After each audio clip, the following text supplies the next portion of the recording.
क्रोधात् भवति सम्मोहः सम्मोहात् स्मृतिविभ्रमः स्मृतिभ्रंशात् बुद्धिनाशो बुद्धिनाशात् प्रणश्यति.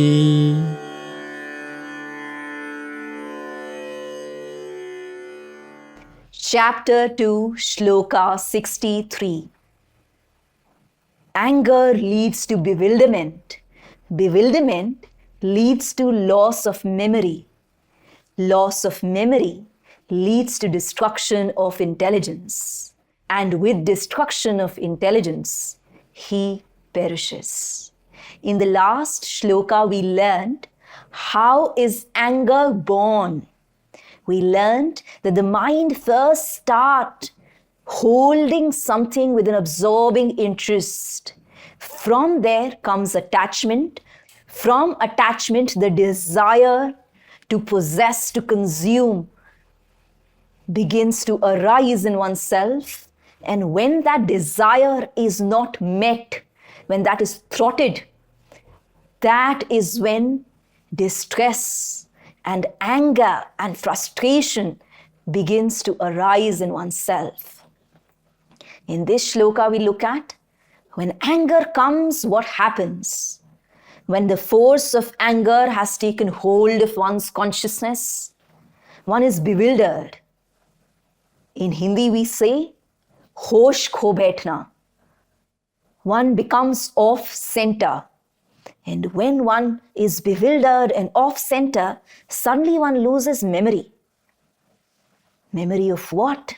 One loses memory of the soul of who one truly is. And as one loses a grip hold of who one truly is, one's intelligence and intelligent will, the buddhi, that is clouded. And when the buddhi is clouded, the divine will is clouded, that is when one perishes. Perishes in the sense that one's true self, one's true intention no longer exists. Now imagine a scenario where you're working very passionately on a project. And as you're working very passionately on a project, you develop a sense of ownership of the project. On one hand, that is great because it is fueling you, it is driving you, it is making you take responsibility.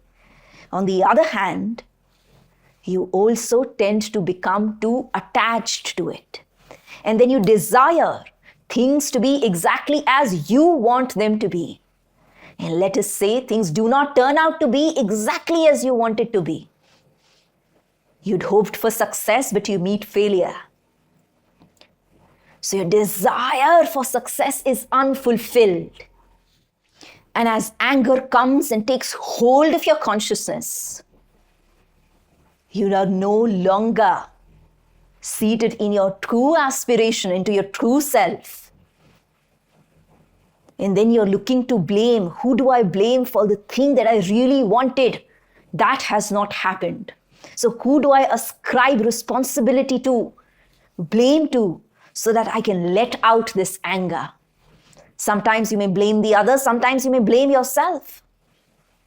And as you blame the other or yourself, you lose touch with who you truly are. You lose touch with the soul. You lose touch with the true aspiration with which you started working on this project. And you lose memory. Oftentimes, have you noticed when we are angry and we are saying things, we don't really mean it. We say, no, I was angry. I said it out of anger. I didn't really mean it. You didn't really mean it because anger clouds who you are. It makes you say things that you, in your true aspiration, do not really mean it. So you become somebody else that you're not. You're bewildered. You lose memory. And when memory of the soul is lost, when that touch with the inner divinity is lost, your ability to intelligently act in the world becomes clouded. And sometimes it literally destroys memory. What do I mean by that? Let us say the project didn't go as well as you'd expected it to be, and you start beating yourself up. What do you tell yourself? You're always like this. You always fail. So you forget about all your past successes. And you create this mental narrative that no, you always fail. You're always like this. And similarly, if that is being taken out on another human being, you get angry on another human being. It's like that little error, that little mistake is exaggerated and made into the entire story. And one forgets the true good and beautiful. One forgets all the past experiences of positivity, of success, of light and goodness.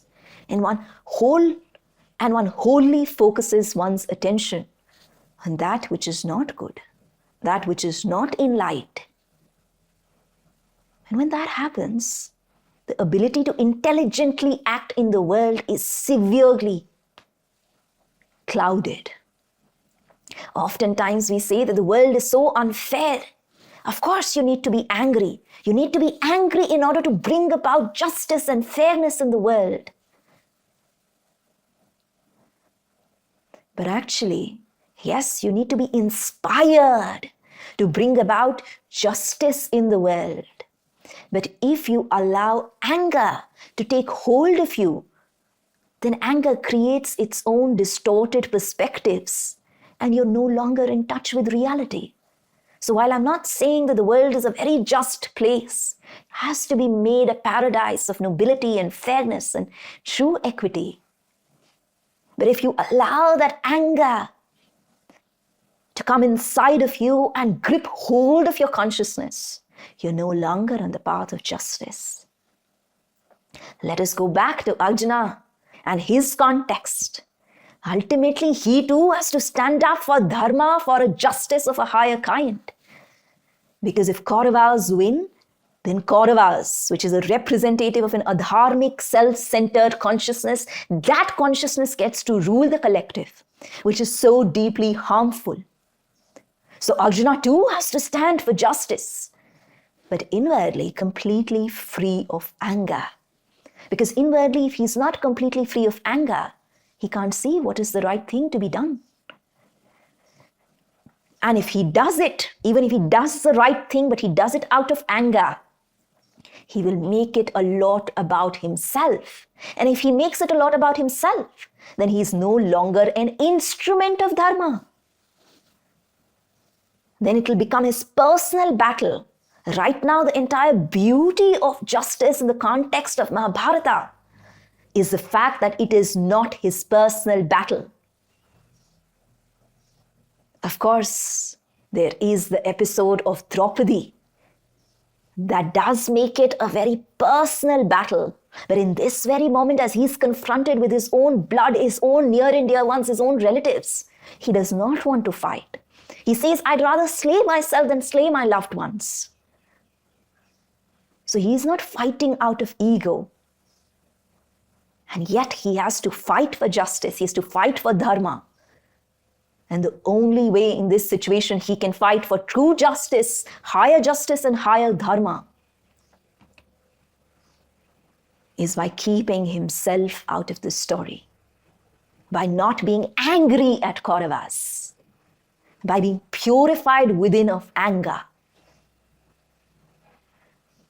Thus, the pursuit of justice actually does not require one to be angry. And in fact, if one is angry, it really veils one's intelligent will, one's soul, one's values. It veils the right thing to be done. So with that, I want you to reflect on how in your life you see that as you indulge in something, even if mentally with an absorbing interest, how that makes you develop attachment. Through that comes desire. Through that comes anger. From anger, bewilderment, and then you lose memory of the soul. And thereafter, your intelligent will and access to the higher will is veiled. And so you end up saying things or doing things that you don't mean. And that's not true to you. So reflect on that and share your experiences in the comments below. And I shall see you in the next video. I hope you found the video to be useful. If you would like to continue your journey with us, if you would like to help us support you in your journey, click on the link below and join us for a 2.5-hour signature masterclass called the Awakening Karma Yogi Workshop, where we run you through the fundamental stages of awakening to become a Karma Yogi, to be peaceful inside and successful outside. We talk about Swabhava, our true nature, and Swadharma, our soul's purpose, which are the building blocks of a life affirming, not a life negating spirituality.